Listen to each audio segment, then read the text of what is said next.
കോഴിക്കോട് മൂഴിക്കലിൽ 16-കാരിയെ കൊലപ്പെടുത്തിയ ശേഷം ആത്മഹത്യ ചെയ്ത അദ്നാന്റെ ഫോൺ പോലീസ് പരിശോധിക്കും. അദ്നാന്റെ സുഹൃത്തുക്കളെയും ചോദ്യം ചെയ്യും. പെൺകുട്ടിയെ കൊലപ്പെടുത്തിയ ശേഷം പ്രതി പ്ലാസ്റ്റിക് ടേപ്പ് ചുറ്റി ആത്മഹത്യ ചെയ്തു എന്നാണ് പ്രാഥമിക പോസ്റ്റ്മോർട്ടം റിപ്പോർട്ട് വന്നിരിക്കുന്നത്. അരുൺ കൂടി നമ്മളോടൊപ്പം ഒരിക്കൽ കൂടി ചേരുകയാണ്. അരുൺ, ഇന്നലെ നടന്ന ഈ കൊലപാതകവുമായി ബന്ധപ്പെട്ടുള്ള നിരവധി വിവരങ്ങളാണ് ഇപ്പോൾ പുറത്തു വന്നുകൊണ്ടിരിക്കുന്നത്. ഇപ്പോൾ പ്രാഥമിക പോസ്റ്റ്മോർട്ടം റിപ്പോർട്ട് പുറത്തു വന്നിരിക്കുന്നു. ഇന്നിപ്പോൾ ഫോൺ പരിശോധനയിലേക്ക് മറ്റും കടക്കുകയാണ്. എന്തൊക്കെയാണ് കൂടുതൽ വിവരങ്ങൾ?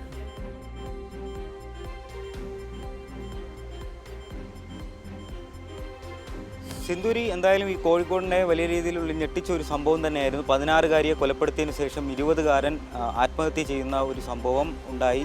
ഈ കൊയിലാണ്ടിയിലേക്ക് പോകുന്ന വഴിയിലേക്കുള്ള ഇതിനടുത്താണ് ഈ ഒരു സംഭവം നടന്നത്.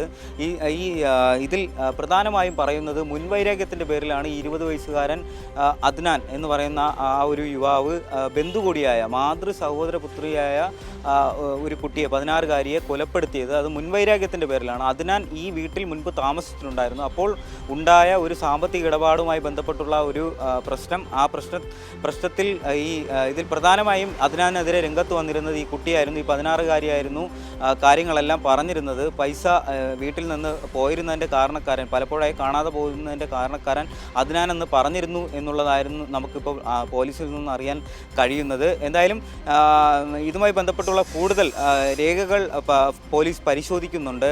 ഈ ഫോറൻസിക് രേഖകളായിരിക്കും പ്രധാനമായും ഉണ്ടാവുക. ഈ വീടിൻ്റെ പുറകുവശത്തോടു കൂടിയാണ് ഈ അദ്നാൻ ഈ കുട്ടിയുടെ മുറിക്കകത്ത് ഒളിച്ചിരിക്കാൻ വേണ്ടി കയറിയത് എന്നുള്ളതാണ് ഈ CCTVയിൽ നിന്ന് മനസ്സിലാക്കാൻ കഴിയുന്ന വിവരം. പുലർച്ചെ വരെ അവിടെ കാത്തിരുന്നതിന് ശേഷം ആ കുട്ടിയുടെ 16-കാരിയുടെ ഷോൾ ഉപയോഗിച്ചുകൊണ്ട് ആ കുട്ടിയെ കൊലപ്പെടുത്തുകയായിരുന്നു. അതിനുശേഷം മുറിക്കകത്ത് ഇയാളെ ബന്ധുക്കൾ, ഈ കുട്ടിയുടെ നിലവിളി കേട്ട് ഓടി വന്ന ബന്ധുക്കൾ ഇയാളെ മുറിക്കകത്ത് പൂട്ടിയിടുകയായിരുന്നു. അവിടെ വെച്ച് ഇയാൾ ആത്മഹത്യ ആയിരുന്നു എന്നുള്ളതാണ്.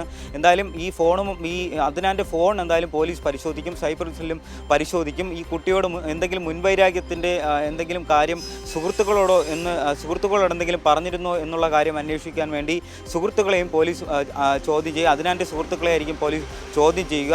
ഈ മറ്റെന്തെങ്കിലും മുൻവൈരാഗ്യത്തിൻ്റെ കാര്യം എന്തെങ്കിലും സൂചിപ്പിച്ചിട്ടുണ്ടായിരുന്നോ, അങ്ങനെ എന്തെങ്കിലും ആസൂത്രണം ഇതിൽ സുഹൃത്തുക്കളുമായി മറ്റും നടത്തിയിട്ടുണ്ടോ എന്നുള്ളൊരു കാര്യമായിരിക്കും. ഫോൺ രേഖകളും അതോടൊപ്പം ഈ അദ്നാൻ്റെ സുഹൃത്തുക്കളെയും ചോദ്യം ചെയ്യുന്നതിനോടൊപ്പം പോലീസ് പരിശോധിക്കുക. എന്തായാലും പോസ്റ്റ്മോർട്ടം റിപ്പോർട്ടിൻ്റെ വിശദമായ വിവരങ്ങൾ പുറത്തു വരുന്നതോടുകൂടി ഇതിൻ്റെ ശാസ്ത്രീയപരമായിട്ടുള്ള മറ്റ്